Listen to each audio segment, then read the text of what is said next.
말씀입니다. 계속해야 하나요? 라는 제목으로 하나님의 말씀 함께 나누겠습니다. 이스라엘과 우리나라는 역사적으로 좀 비슷한 점들이 있습니다. 먼저는 남과 북으로 분단이 되었다라는 것입니다. 우리나라도 남한, 북한 이렇게 분단이 되었고 여전히 분단 국가로 우리가 존재하죠. 그리고 또 이스라엘도 솔로몬 왕 이후에 어떠한 일이 있었습니까? 솔로몬 왕 이후에는 그 남유다 그리고 북이스라엘로 이렇게 분단이 되었습니다. 또 한 가지는 식민지 생활을 했다라는 것인데요. 우리나라가 이제 1945년 8월 15일에 독립을 이루기까지 35년 동안 일제 치하에 있으면서 굉장히 치욕스럽고 슬프고 아픈 그러한 역사를 가지고 있습니다. 이스라엘도 그렇습니다. 이스라엘도 바벨론에게 멸망을 당하게 되고 그 느부갓네살 왕의 군대 완전히 그 함락이 되어서 70년 동안이나 또 포로 생활을 했던 그러한 식민지의 경험이 있어요. 또 그 이후에도 또 이스라엘은 더 많은 그러한 식민지의 경험이 있는데요. 그래서 이제 특히 이스라엘에게 있어서 5월은 굉장히 아픈 달입니다. 5월을 기억하시기 바랍니다. 그러니까 BC 586년 5월 7일에는 이때 완전히 이스라엘이 멸망한 날이에요. 그래서 집들을 불태우고 무너뜨리고 성벽을 허물고 성전 안에 예루살렘 성전 안에 있는 기물들을 다 끌어다가 약탈해 가고 그리고 성전을 무너뜨리고 불태우고 이스라엘 백성들은 이제 포로가 되어서 굴비 엮듯이 하나하나 이렇게 해서 다 이렇게 바벨론으로 끌고 가는 그러한 일이 언제 있었는가? 그 3차에 걸쳐서 계속 침공을 받고 결국에는 BC 586년 5월 7일에 이스라엘이 멸망을 하게 됩니다. 그렇게 멸망을 하게 되는 일이 일어나게 돼서 이스라엘 백성들이 이렇게 정했어요. 5월에는 우리가 앞으로 금식하자라고 해서 5월 금식을 정한 것입니다. 누가 시켜서도 한 것이 아니고 아주 자발적으로 능동적으로 우리가 하나님 앞에서 이 슬픔 앞에서 5월에는 금식하자라고 정했어요. 또 7월 금식이 있는데 7월 금식은 무슨 일인가 하면 그렇게 이스라엘 백성들이 포로로 바벨론으로 붙잡혀 갔잖아요. 근데 일부는 그 예루살렘에 허물어진 예루살렘 성 안에서 남아서 살아가게 되는데 그들을 이끌었던 리더가 그달랴라는 총독입니다. 그래서 그달랴가 잘 이렇게 이스라엘 백성들을 이끌어 가는데 5월에 그 멸망했다고 그랬죠. 그리고 6월, 7월 그러니까 한 2개월이 지난 뒤에 이 그달랴도 암살을 당하게 돼요. 그러니까 이스라엘 백성에게 있어서는 얼마나 또 아픈 역사예요. 지금 멸망을 했고 남아있는 자들을 잘 보듬어주고 이끌어주던 리더가 죽었으니 암살을 당했으니 7월도 굉장히 슬픈 달이 되었고 7월 금식을 정하게 된 것입니다. 그래서 이스라엘 백성들은 꽤 오랫동안 그러니까 오늘 본문 말씀의 스가랴 말씀의 이 시점까지 5월 금식, 7월 금식을 정하고 스스로 정하고 그때에는 함께 금식하며 기도했던 일들을 계속해서 해왔어요. 그래서 포로 기간 중에도 했고 또 포로에서 귀환을 해서도 했고 또 그 이후에 이제 성전 재건이 이제 올라가고 있거든요. 성전을 다시 짓고 있는 이 순간까지도 5월 금식과 7월 금식을 정해서 계속해서 해오고 있었던 것이죠. 근데 이러한 상황 중에서 베델의 지역에 정착해서 살고 있던 이스라엘 백성 몇 명이 이제 선지자와 제사장들에게 이러한 질문을 합니다. 오늘 본문 말씀의 3절 말씀에 보면 만군의 여호와의 전에 있는 제사장들과 선지자들에게 물어 이르되 내가 여러 해 동안 행한 대로 5월 중에 울며 근신하리까 하매라고 이렇게 물어보고 있습니다. 내가 여러 해 동안 행한 대로 5월 금식을 계속해야 될까요? 오늘 본문 말씀의 제목이 계속해야 하나요? 인데요. 이런 마음이 있었던 거예요. 5월 금식을 계속해야 하나요? 라는 그런 질문을 가졌던 거예요. 여러분 이런 생각을 할 수 있습니까? 없습니까? 할 수 있어요. 그렇죠? 왜냐하면 이 70년 동안이나 계속해 왔고 또 한편으로는 좀 지치기도 했을 거예요. 그렇죠? 그리고 또 한편으로는 이제는 포로에서 귀환도 했을 뿐더러 포로 귀환을 했고 성전 건축도 어느 정도 되어가고 있으니 이제는 좀 그만두어도 되지 않을까라는 생각이 들었을 것입니다. 또 70년이라는 시간은 또 다음 세대가 이어질 수 있는 그러한 긴 시간입니다. 당장 내 눈 앞에서 예루살렘 성전이 무너지고 불타는 모습을 보고 그 금식을 지키는 사람과 그 이후에 자녀들은 그 역사에 대해서 듣기는 했을지라도 와닿지 않았을 것이고 자녀들이 물어봤을 것입니다. 아, 아빠, 엄마, 왜 5월에 금식해야 되는데요? 왜 7월에 또 금식하는데요? 라고 물어볼 수도 있겠죠. 그래서 시간도 지나가게 됐고 이제는 어느 정도 이제 계속 언제까지 해야 될까요? 라는 그런 질문을 하게 되는 것입니다. 그런데 이 속뜻은 무엇일까요? 여러 가지 상황이 있겠지만 솔직히 이야기하면 이 5월 근심을 계속해야 하나요? 라는 거는 하고 싶다는 거예요? 하고 싶지 않다는 거예요? 하고 싶지 않다는 거죠. 그러니까 자녀들이 어렸을 때 저녁에 아빠, 엄마 오늘 양치질 해야 돼요? 라는 것은 정말 양치질을 해야 되는가 안 해야 되는가 너무 궁금해서 물어보는 게 아니라 하기 싫다는 거잖아요. 그렇죠? 하기 싫다는 것입니다. 이번에도 특별 새벽 교대가 있습니까? 라면 마음속에 한편으로는 순수한 의도로 물어보는 분도 있겠지만 또 계속 해야 되나요? 라는 그런 생각 마음에 있을 수가 있습니다. 그래서 이스라엘 백성들이 5월 금식, 7월 금식을 정할 때는 처음에는 굉장히 좀 자발적이고 그리고 스스로 헌신적으로 정했던 그러한 시간이었는데 그럼에도 불구하고 자 우리 믿음이인데요. 그런데 스스로 이제 절박하고 헌신적인 그러한 시간이 지나가서 이제는 좀 이제 하고 싶지 않은 수동적인 그러한 마음을 가지게 된 것입니다. 그래서 이러한 수동적인 모습을 가지게 된 모습이 꼭 이스라엘의 모습만은 아니죠. 우리의 믿음의 문제가 될 수가 있고 우리의 신앙의 문제가 될 수가 있다라는 거예요. 처음에 직분을 맡았을 때 그런 설레임과 하나님 앞에서의 헌신된 그 마음이 시간이 지나면 조금 이제 그만하고 싶다라는 생각도 오고 또 마음 안에 결단했던 것들이 흔들릴 때가 있다라는 거예요. 오늘 이 예배에 나와 있지만 오늘 이 주일 예배를 드리면서 하나님 앞에 능동적으로 자발적으로 전심으로 하나님 앞에 예배를 드려야 마땅하지만 오늘 주일이 되었고 예배 시간이 되었기 때문에 수동적으로 억지로 만약에 이 자리에 나와 있다면 다시 한번 우리를 오늘 말씀을 통해서 새롭게 분명히 돼야 되는 부분이 있을 것입니다.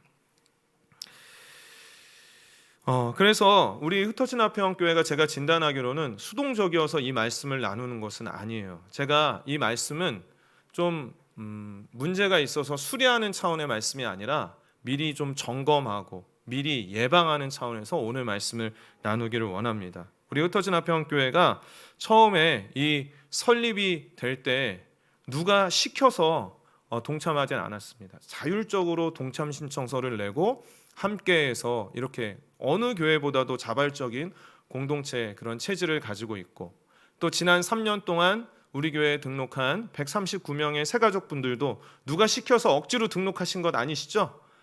건강한 교회를 좀 찾고자 우리 가족이 진짜 좀 잘 신앙생활 했으면 하는 그런 마음을 가지고 스스로 자발적으로 등록하시고 함께 우리 흩어진 화평 가족이 되셨을 것입니다. 근데 우리 흩어진 화평 공동체가 깨어있지 않고 또 우리가 형식적으로 우리의 예배 생활과 이러한 것들을 반복해 나아가고 어느 순간 시간이 쫙 지나가게 된다면 우리도 모르게 계속해야 하나요? 라는 마음이 들 수가 있다라는 거예요. 오늘 이 말씀을 통해서 다시 한번 주님께서 우리의 마음에 새 힘을 주시고 능력 주시기를 간절히 바랍니다. 근데 이렇게 이제 이스라엘의 사람들이 물어본 5월 금식 계속해야 될까요? 라고 했을 때 기대되는 대답은 어떤 것이겠습니까? 그만해라 라고 하든지 아니면 5월 금식 7월 금식 있는데 5월만 하자 이런 거라든가 아니면 그동안 수고했으니 이제는 그만해도 되겠다 아니면 계속해라 이런 것들이 대답이 될 터인데 그런 것이 아니고 하나님께서는 스가랴 선지자를 통해서 오히려 마음을 찌르는 질문을 몇 가지를 하고 계세요. 오히려 질문을 하고 있습니다. 5절 말씀에 보시면 온 땅의 백성과 제사장들에게 이르라 너희가 70년 동안 다섯째 달과 일곱째 달에 금식하고 애통하였거니와 그 금식이 나를 위하여 한 것이냐라고 이렇게 물어보고 있습니다. 여러분 하나님의 마음이 느껴지십니까? 계속 금식을 해야 될까요? 라고 묻고 있는데 하나님은 오히려 다시 질문하고 있어요. 그 금식이 나를 위하여 한 것이냐라고 묻고 있습니다. 두 번이나 나를 위하여 한 것이냐. 70년 동안이나 그렇게 계속해서 금식해 왔는데 과연 나를 위해서 한 것이냐 라고 하나님께서 물어보고 있습니다. 우리의 신앙생활의 모든 것은 하나님을 위한 것이 되어야 하는 줄을 믿습니다. 오늘의 예배가 하나님을 위한 예배가 되기를 소원합니다. 다음 주에 우리가 직분을 맡게 되는데 그 직분도 하나님을 위한 것이 되기를 소원합니다. 우리의 신앙생활 20년 동안 신앙생활 했는데 10년 동안 신앙생활 했는데 하나님이 물으십니다. 그것이 나를 위하여 한 것이냐? 하나님을 위해서 한 것인가? 우리의 섬김과 훈련과 헌금과 우리의 비전, 이 모든 것들이 하나님을 위한 것이 되어야 하는데 과연 하나님께서 물으시는 거예요. 금식을 하고 말고, 금식을 더 하고 아니면 그만하고, 이 정도 차원이 아니라 과연 그 금식이 나를 위하여 한 것인가 라고 하나님이 물으시는 것입니다. 스가랴 말씀을 통해서 하나님께서는 이 마음을 계속 표현하고 있는데 1장 3절 말씀에 보면 이렇게 말씀하고 있습니다. 그러므로 너는 그들에게 말하기를 만군의 여호와께서 이처럼 이르시되 너희가 내게로 돌아오라. 만군의 여호와의 말이니라. 그리하면 내가 너희에게로 돌아가리라. 만군의 여호와의 말이니라. 내게로 돌아오라. 마음을 빼앗기고 돌이키지를 않는 자들. 지금 금식은 70년 동안이나 잘 지켜서 했지만 결국에 그 마음은 하나님께로부터 멀어져 있고 하나님 앞에 드리지 않은 그러한 상황. 마음 없이 의무적으로 형식적으로 그렇게 한 그 부분에 대해서 하나님께서는 마음을 내게로 돌아오라, 마음을 돌이키라 라고 하고 있고요. 또 스가랴 8장 2절 말씀에 하나님께서 이스라엘 백성들을 향한 마음을 드러내시는데 스가랴 8장 2절에 만군의 여호와가 이같이 말하노라. 내가 시온을 위하여 크게 질투하며 그를 위하여 크게 분노함으로 질투하노라. 자기의 백성들을 향해서 질투하시는 하나님이라는 거예요. 이 질투가 언제 생깁니까? 사랑의 관계에서 내가 사랑하는 사람이 있는데 그 사람이 나에게 마음을 주었으면 좋겠는데, 나를 바라보았으면 좋겠는데 딴 사람 바라보고 또 마음이 딴 거에 빼앗겨 있으면 질투가 나잖아요. 바로 이러한 마음이 하나님이 우리를 향한 마음이라는 거예요. 그런 마음의 차원에서 나를 위하여 한 것이냐? 헌금하고 예배드리고 직분을 맡았지만 그것이 마음이 딴 데 가 있지 않으냐? 나는 질투하는 하나님이다 라고 이렇게 말씀하고 있어요. 하나님은 여전히 자신의 백성들을 기다리시고 여전히 그 백성들의 마음을 원하시는데 그 백성들의 마음은 딴 데 가 있다는 거예요. 그래서 겉으로 그냥 금식해야 돼요, 말아야 돼요, 이거 해야 돼요, 말아야 돼요 정도에서 멈춰 있다라는 것입니다. 저는 이러한 하나님의 질투를 생각하면서 떠오른 시가 한 편 있습니다. 여러분 다 아는 시일 것입니다. 가사를 좀 읽어. 넌 대체 누굴 보고 있는 거야? 내가 지금 여기 눈앞에 서 있는데 날 너무 기다리게 만들지 마. 웃고 있을 거라 생각하지 마. 많은 것을 바라지 않아. 그저 사랑의 눈빛이 필요할. 마음속으로 부르는 분 계시는 것 같은데 나의 마음 전하려 해도 너의 눈동자는 다른 말을 하고 있잖아. 서로를 잘한다고 느꼈었지. 그래서 사랑이라 생각했어. 너무 멀지 않은 곳에 있어줘. 언젠가 너는 내게 말할 거야. 사랑한다고. 예. 여러분 1992년에 질투라는 드라마의 주제곡이에요. 그러니까 30년이나 지났는데 신기하게 저도 이 곡을 다시 듣는데 은혜가 되더라고요. 오늘 본문 말씀을 생각하면서 질투하시는 하나님? 그렇다면 여러분 나중에 댁에 가셔서 이 노래를 한번 들어보세요. 하나님이 나를 향한 그 고백이라고 생각하시면 진짜 하나님은요 어떠한 마음을 가지고 있는, 넌 대체 누굴 보고 있는 거야? 지금 내가 네 눈앞에 서 있는데 날 너무 기다리게 만들지 마. 많은 것을 바라지 않아. 그저 사랑의 눈빛이 필요할 뿐이야. 너무 멀지 않은 곳에 있어줘. 언젠가 너는 내게 말할 거야. 사랑한다고. 그러니까 하나님의 마음이 이러한 질투하는 마음이라는 거예요. 금식에 대해서 얘기할 때 다시 물어보는 거예요. 하나님이 나를 위하여 한 것이냐? 라고 물어보신다라는 거예요. 출애굽기 34장 14절 말씀에 우리 함께 읽겠습니다. 시작. 너는 다른 신에게 절하지 말라. 여호와는 질투라 이름하는 질투의 하나님이니라. 아멘. 하나님의 이름 자체가 질투라고 하고 있습니다. 우리의 예배, 우리의 비전, 우리 흩어진 화평 교회, 그리고 우리의 헌금, 그 모든 것들이 하나님을 위한 것이 되기를 소원합니다. 하나님을 사랑해서 정말 하나님을 위해서 하게 되기를 간절히 바랍니다.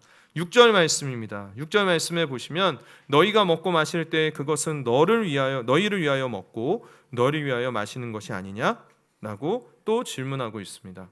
하나님의 이 질문은 좀 생뚱맞게 느껴집니다. 왜냐하면 이스라엘 백성들은 금식에 대해서 궁금해하고 있습니다. 금식을 해야 되는지 말아야 되는지를 궁금해해요. 근데 지금은 먹고 마시는 것에 대해서 이야기를 하고 있다라는 것이에요. 근데 이 말씀을 오늘 방금 본 5절 말씀과 세트로 보면 이해가 됩니다. 그러니까 5절 말씀은 금식이 나를 위한 것이냐? 라는 질문이었는데 6절 말씀은 너희가 먹는 것이 너희를 위한 것이 아니냐, 마시는 것이 너희를 위한 것이 아니냐. 이 말은 무슨 말이에요? 먹고 마시는 것도 하나님께서는 하나님을 위해서 하기를 원하신다라는 거예요. 다시 말씀드리면 금식하는 그 날만 하나님이 원하시는 것이 아니라 나머지 모든 삶도, 먹고 마시는 일상도 하나님이 원하신다라는 것입니다. 오늘 주일 예배를 드리는 이 시간 12시부터 1시, 이 1시간 만의 시간을 하나님이 원하시는 것이 아니라 나머지 23시간도 하나님이 원하신다는 것이고, 주일 하루만이 아니라 나머지 6일도 하나님이 원하시고, 우리의 삶의 전부, 금식하는 그 순간 그것만 원하시는 것이 아니라 우리의 삶의 전부, 먹고 마시는 모든 것을 하나님이 원하시는 줄을 믿습니다. 이것이 하나님의 마음입니다. 이것이 하나님이 우리를 향한 사랑입니다. 그래서 오늘 5절과 6절 말씀은 같이 볼 때 이해가 되는 것입니다. 금식 나를 위한 것이냐, 먹고 마시는 건 나를 위한 것이냐, 삶의 전부를 원하시는 하나님 앞에 우리가 우리의 삶을 드려야 되는 것입니다. 그런데 여러분, 우리가 쉽게 이러한 반문을 가질 수가 있습니다. 과연 내가 삶을 살아갈 때 그래도 나를 위해서 좀 먹고 마셔야 좀 즐겁고 잘 살아갈 수 있지 않을까요? 라고 생각할 수가 있습니다. 근데요, 여러분, 우리가 진짜 하나님만을 위해서 먹고 마시고 하나님을 위해서 우리가 살아갈 때 주시는 그 기쁨을 경험한 사람은 이러한 질문을 하질 않아요. 왜냐하면 진짜 나만을 위해서 살아봐왔잖아요. 우리가 내가 어떻게 해보고자 해서 그것을 성취해서 얻은 기쁨도 있지만, 하나님을 위해서, 하나님의 나라를 위해서 헌신하고 우리의 삶을 드렸을 때 주시는 그 기쁨은 이루 말할 수 없고 비교할 수가 없는 것입니다. 필리핀의 톤도라는 지역에 제가 단기 선교를 간 적이 있습니다. 근데 그 지역은 쓰레기 마을이고요. 쓰레기 위에 지어진 집에서 사람들이 살아가고, 그 마을에 들어갔을 때 정말 숨쉬기가 어려울 정도로 굉장히 어려운 그러한 지역인데, 하룻밤에 한 명이 죽어나가고, 또 살인, 또 미혼모, 또 가난, 이러한 여러 가지 고통스러운 일들이 가득한 그러한 곳인데, 그 지역에서 사역하시는 여자 선교사님의 센터에서 함께하면서 며칠을 함께 시간을 보냈어요. 근데 선교사님이 식사를 너무 맛있게 준비해 주시는 거예요. 근데 그 식사를 할 때 한 가지 요청이 있었습니다. 그것은 무엇인가 하면 밥 먹기 전에 이것을 외치고 밥을 먹자는 거예요. 그래서 한 팀원들이 돌아가면서 선창을 합니다. 살기 위하여 먹지 말고 하면 다른 사람도 살기 위하여 먹지 말고 주를 위하여 먹자, 주를 위하여 먹자. 살기 위하여 먹지 말고 우리 팀을 위해 먹자. 살기 위하여 먹지 말고 대한민국을 위해 먹자. 뒤에는 갈수록 응용이 되는 거예요. 살기 위하여 먹지 말고 우리 가족을 위해서 먹자. 살기 위하여 먹지 말고 우리 흩어진 화평 교회를 위해서 먹자. 살기 위하여 먹지 말고 라오스를 위해서 먹자. 이러한 고백을 계속해서 할 때 참 마음에 힘이 되고 기쁨이 되고, 그래서 그 이후에 저는 뭔가 식사 기도를 대표 기도할 때마다 거의 빠지지 않고 우리가 먹고 마실 때마다 주의 영광을 위하여 하게 하옵소서라고 고백하게 되더라고요. 그러니까 여러분의 삶이 먹고 마시는 것들이 다 하나님을 위해서 하시기를 바랍니다. 운동할 때에도 그렇고, 노래할 때에도 그렇고, 찬양할 때도 그렇고, 잠을 잘 때에도 그렇고요. 우리의 일상의 모든 것들이 하나님을 위해서 해야 할 때 가장 나다운 삶을 살아갈 수가 있다라는 거예요. 7절 말씀입니다. 7절 말씀에 보면 예루살렘과 사면 성읍에 백성이 평온히 거주하며 남방과 평원에 사람이 거주할 때 여호와가 옛 선지자들을 통하여 외친 말씀이 있지 않으냐 하시니라. 여기를 이제 개역 한글로 보면 여호와가 이전 선지자로 외친 말을 너희가 청종할 것이 아니냐라고 이렇게 번역을 해놓았습니다.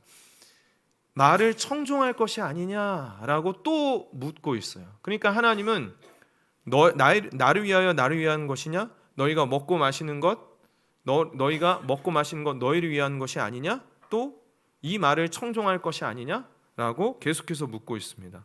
이 청종이라는 것은 들을 청자에 쫓을 종자입니다. 순종할 때 같습니다. 그래서 이 질문을 하시는 이유는 무엇인가 하면 이스라엘 백성들에게 하나님의 말씀을 듣고 하나님의 말씀에 순종하는 삶을 말씀하고 있는 거예요. 너희가 금식하느냐 마느냐 그 정도가 아니라 내 말을 듣고 순종하라라는 그런 말씀을 주시는 거예요. 그러니까 이스라엘 백성들이 70년 동안 금식은 했지만 하나님의 말씀을 듣고 순종하지는 않았다라는 거예요. 근데 그렇게 고집스럽게 하나님의 말씀을 지독하게 듣지 않는 그런 모습을 11절과 12절 말씀에 묘사가 되어 있는데요. 그들이 듣기를 싫어하며 등을 돌리며 이 등을 돌렸다라는 건 소에게 멍에를 씌울 때 막 몸부림치는 그런 모습을 묘사하는 때 쓰는 표현이에요. 듣지 아니하려고 귀를 막으며 그 마음을 금강석 같게 하여 아주 그냥 단단한 돌과 같이 굳어져서 율법과 만군의 여호와가 그의 영으로 옛 선지자들을 통하여 전한 말을 듣지 아니하므로 큰 진노가 만군의 여호와께로부터 나왔도다. 큰 진노라 함은 이스라엘 백성들이 바벨론에게 멸망을 당한 것을 말을 합니다. 결국에 멸망은 무엇으로부터 시작이 되었습니까? 하나님의 말씀을 청종하지 않았기 때문에. 얼마나 이스라엘 백성들이 듣기 싫어하는지 귀를 막고요, 등을 돌리고, 그리고 마음이 돌과 같이 금강석같이 굳어져 있었다라고 하고 있어요. 그러니까 이스라엘 백성들을 향해서 하나님은 이러한 마음이 있는 거예요. 너희들이 제발 내 말을 듣기를 원한다. 말씀을 듣고 순종하기를 원한다 라고 말을 하고 있어요. 금식하고 말고 정도가 아니라 그 마음속에 그것을 원한다라는 것입니다. 그런데 언제부터 이 이스라엘 백성들의 마음이 그렇게 딱딱하게 굳어있고 등을 돌리고 있었는가? 7절 말씀을 다시 한번 보면 예루살렘과 사면 성읍에 백성이 평온히 거주하며 남방과 평원에 사람이 거주할 때 이렇게 말을 하고 있어요. 그러니까 이스라엘 백성들이 멸망하기 전부터 평온히 거주했다라는 것은 그 이스라엘 백성들이 포로 생활하기 전에 바벨론에게 멸망하기 전부터 이렇게 듣지 않고 마음이 굳어져 있었다라는 것입니다. 멸망한 이유가 바로 이 예레미야 6장 19절 말씀에 보면 듣지 않았기 때문이었어요. 땅이여 들으라, 내가 이 백성에게 재앙을 내리리니 이것이 그들의 생각의 결과라. 그들이 내 말을 듣지 아니하며 내 율법을 거절하였습니다. 왜 멸망하게 되었습니까? 왜 슬픔을 겪게 되었습니까? 왜 그렇게 변화되지를 않고 하나님 위하여 살아가질 않습니까? 마음이 굳어져 있고 듣지 않기 때문에 그렇습니다. 야고보 사도는 이 부분에 대해서 아주 와닿게 말씀하고 있는데, 누구든지 말씀을 듣고 행하지 아니하면 그는 거울로 자기의 생긴 얼굴을 보는 사람과 같아서 제 자신을 보고 가서 그 모습이 어떠했는지를 곧 잊어버리거니와, 이 거울의 비유를 하고 있습니다. 여러분 오늘 아침에 나오시면서 거울 보고 나오셨습니까?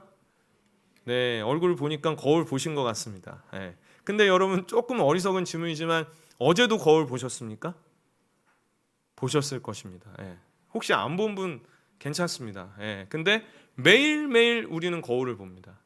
근데 이 성경 말씀은 우리의 영혼의 거울이라고 말씀하고 있고, 말씀을 듣지 않는 자는 어때요? 거울을 보고 금방 잊어버리는 사람이라고 했어요. 그러면 얼굴에 뭐가 묻었는지, 뭔가 자고 일어나서 머리가 떴는지 안 떴는지, 이런 것들을 보고도 금방 잊어버려서 자신을 고칠 수가 없죠. 씻어낼 수가 없죠.